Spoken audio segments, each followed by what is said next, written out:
This is an ACU Centre for Liturgy podcast. Speaking of liturgy.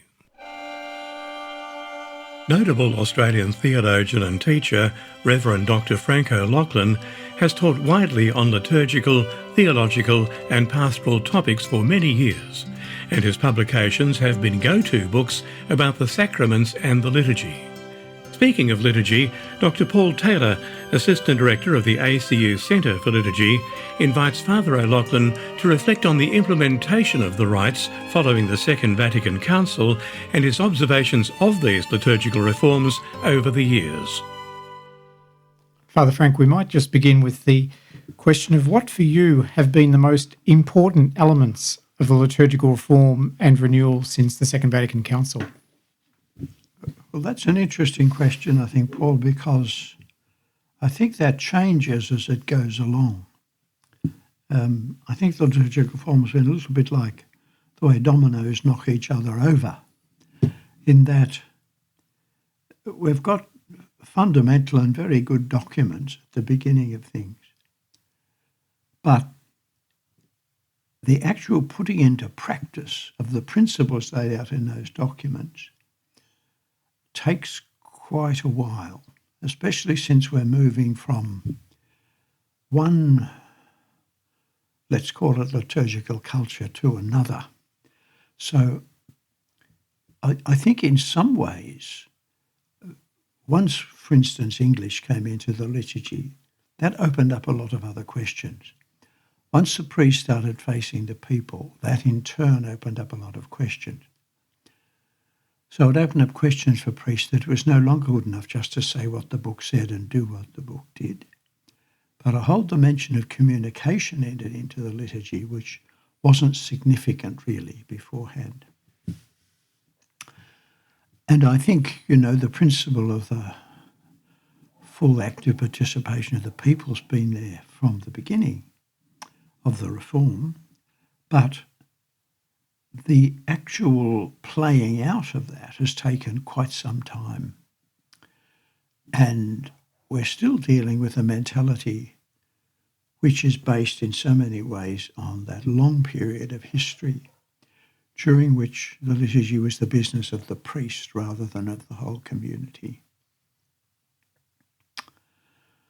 So I think those principles are gradually being developed and implemented as we go along. And I think one of the big questions is the relationship of the priest and the community, which the Australian Catholic University's got a project going on, which is very interesting, both from a theological and a liturgical point of view. So I think the fact that it is the whole community which celebrates the liturgy is something which we're only beginning to see implemented. And of course there's reaction to that some people don't want that happening in the liturgy. So I think there are fundamental principles embedded in the Constitution on the liturgy and in the general instruction of the Roman Missal, which are on their way to implementation. And that fundamental principle that it's the whole community which is the subject of the liturgy, which is the celebrant of the liturgy, I think that at the moment is coming to the fore, particularly theologically and I think pastorally, because we're finding so many communities are struggling to keep going. And even though there are very practical issues involved in that, there are also issues of who celebrates the liturgy, the whole question of the criteria for ministry. These things are all being thrown up as we go along.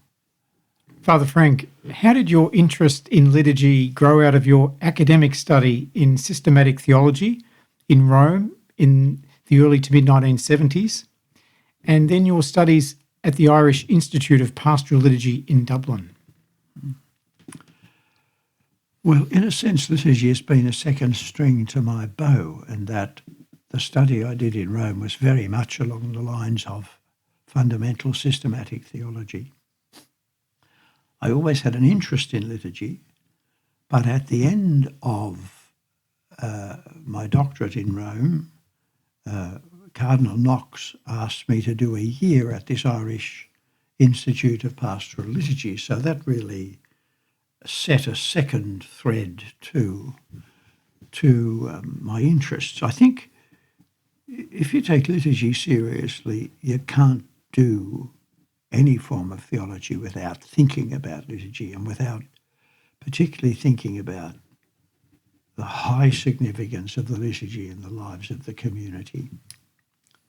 And much of my study centred on the different situation into which we're entering. Once we've left an established religious society, such as we lived in until the middle of the last century, really, and we've moved into a non-religious society, that throws up questions everywhere.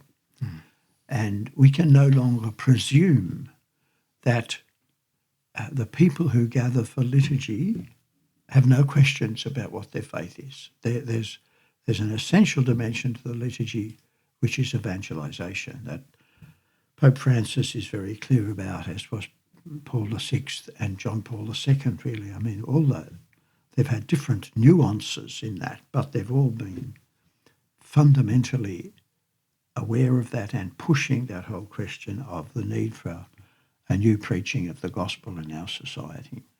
So a lot of my systematic study in Rome centred on that area, and of course that automatically raises questions of liturgy. So it was very interesting and it was a good year in Ireland in that you lived in a community which celebrated the liturgy every day, and you were thinking about it, talking about it. So without that being as pressured as doing a doctorate was. So that was important here. It must have been interesting for you moving from Australia to Rome and then to Dublin to experience the post-conciliar liturgy in 3 different countries and just to see how it was being implemented in different ways. Different ways, yes. And the Institute was actually out in the country in Ireland. And so there were a couple of country parishes surrounding us. I think in some parts of Ireland, the liturgical renewal would have taken root, but in other parts, I think it had barely begun to move. And Sean Swain, who was the director of that institute in Ireland, was very much one of the people pushing for liturgical reform throughout the country in Ireland. He was an Australian, is that right? He was born in Australia but lived virtually all of his life in Ireland. Right. Yeah. Interesting. Yeah. Father Frank, in your work with seminarians, clergy, religious and laity, which parts of the liturgical reform and sacramental theology have you regarded as the most important? Well, I think bringing people to a sense of the Mass has always been central to anything really that you're talking about in liturgy. And the fundamental structure of the Mass, the fundamental theological meaning of it, I think are crucially important then and now. And the recent document of Pope Francis, Desiderio Desideravi, is a very important document and really stands heavy on the need for both the formation of people and the formation of the priests in liturgy. I think it's not just the Mass, but the Sunday Mass, which is really extremely important, because in a situation where people haven't got family reinforcement or social reinforcement for their faith anymore, there needs to be some place where people find themselves being reinforced in their faith and being strengthened in their faith. And I think the Sunday Eucharist is crucial for that. And it, it can't be just that we go along and something happens. I think one of the crucial things is when people go to Mass, they're going to Mass to do something, not just to passively receive, but to do. They are the priestly people of God. And I think we often lack that. And I notice among young people often, I think they have trouble getting into that because it's just passive in their experience. And I think that's a huge task we've got ahead of us, to really get people to realise that what they're doing is something which they are in fact doing in memory of Christ. And that's feeding into them what Sacta Sanctum Concilium calls the genuine Christian spirituality. So I think that's a continuing thread. And I would be concerned at the moment. One of my projects is to write something on Eucharistic presence, because I think at the moment we tend to have two extremes where we've got a lot of people who've got a physicalist understanding of the Eucharist. And then on the other hand, you've got people who understand it in the old sense of symbol. That is, it's mere symbol. And I think we've got quite some work to do there, both among the lay people and among the clergy. It's very important that I think the clergy get a sense of that, because it's something we can't neglect, and yet it's something we can't have extreme views about. So I'm hoping that'll be something I can do in the near future. This is a book that you're writing, Father Frank? More likely an article on that, I think. Okay. Yeah. Wonderful. Yeah. When you think of the liturgical scholars who've contributed to liturgical reform and renewal, which ones do you think have made the most important contribution prior to and since the Council, including liturgical historians, theologians and pastoral liturgists? Yes, that's we have a great debt to many people. You know, you've got the classical people like Jungmann. He stands out, but there were many others working on the history of the liturgy at the same time. Martimor, Duchesne, all of those people that go back into the early part of this century and the latter part of the last century. And those great centres which were beginning to promote it, like Paris and Sierre and Cheftonia and Montcésar in Leuven. I mean, they were pushing for reform from very early on. I think some of the people I found particularly helpful were, there was a Salvatore Marsili who taught at Sant'Anselmo in the late 60s to early 70s. He was one of the people who really started us thinking about memorial and about the Eucharist as Paschal mystery. And one of these people who was also a very good teacher. The French Dominican, Père G, he again did a lot of historical work. And his writing is very interesting in that he doesn't waste a word. He goes straight to a point, makes that point very clearly, but anything he's written is still worth reading. A very thorough scholar. The person I think who is the most significant theologian in the area at the moment is Louis-Marie Chauvet, who is now retired and is a parish priest on the outskirts of Paris, but he taught for many years at the Catholic Institute in Paris. His work, I think, is critical to the extent that I think sacramental theology and liturgy can divide into pre-Chauvet and post-Chauvet. And what he most particularly does is brings to the fore the whole concept of symbol and the importance and significance of ritual. He gets right away from the whole idea of the ritualistic, but understands the role of ritual as it's deeply ingrained in human activity and human life. So his is a Symbol and Sacrament is the name of the book, which is a very big book. Yes. And will deter lots of people. And he has a smaller volume called The Sacraments at the Mercy of the Body.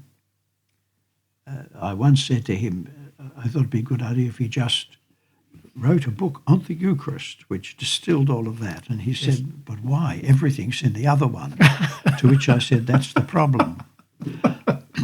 So I think his work is really very significant. At the moment in Paris, Patrick Prétot is also doing significant work. Mm-hmm. Unfortunately, not a lot of it gets into English. Right. But significant work which would be building on Chevet, but also taking up more explicitly other areas of liturgy and the sacraments.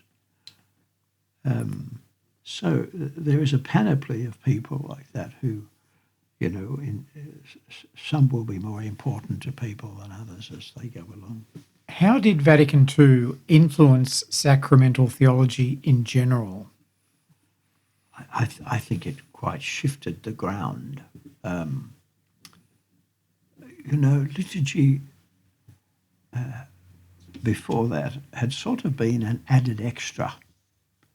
That began to change with the encyclicals of Pius XII, Mediator Dei and Mystici Corporis, in that they were shifting the way of thinking both about the Church and about the liturgy.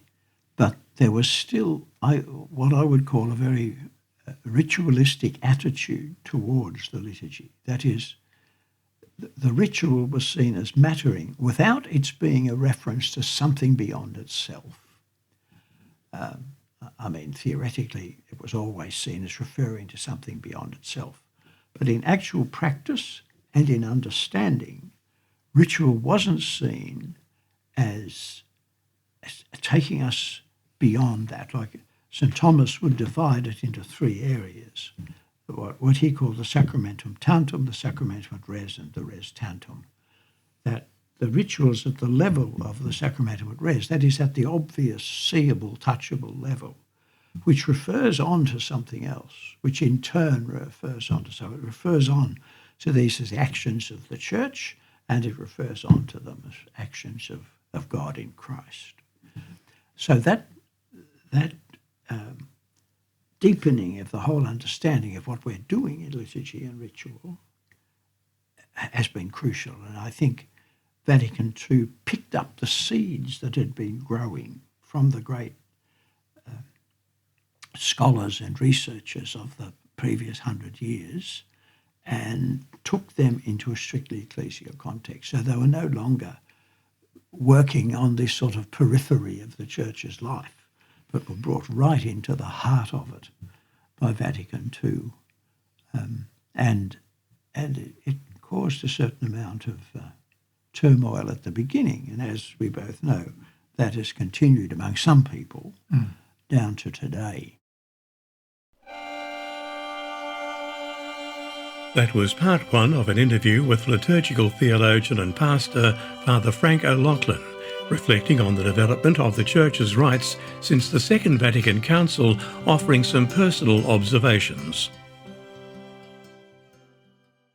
The ACU Centre for Liturgy, which provides pastoral formation in liturgy across Australia and beyond, is pleased to provide this podcast, Speaking of Liturgy.